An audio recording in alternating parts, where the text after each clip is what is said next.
There are so many different colour ramps that you can use in QGIS, but not everyone knows where to find them. So let's take a look. I've got a map of income data for US counties, and I've created a red colour ramp, but let's look at all the other ones that are available to us. I'll double click on the layer and then make sure I'm in symbology. At the end of the colour ramp, there's a little button to get the drop down menu, and we'll see a variety of colour ramps here by default. Some of these I added myself.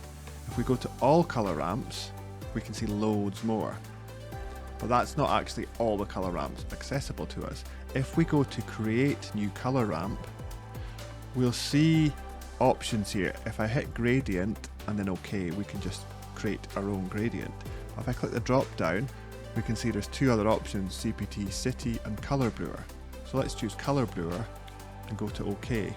There we can see lots of different colour options, and the Colour Brewer standard colours are very well known, and they're very well designed, and they're widely used.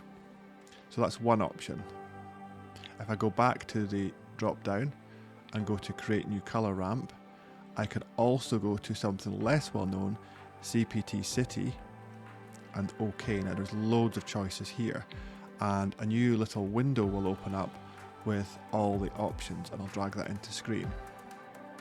So if I make this a bit bigger so we can see them, we have all ramps, and there's 1,152, but thankfully they're categorized into things like bathymetry, blues, greens, QGIS, temperature, topography are particularly useful.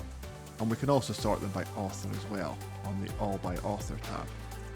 So that's a really useful additional set of colours that we can access in QGIS. But really for selecting colours, selections by theme is probably the most useful. So I hope you find that useful.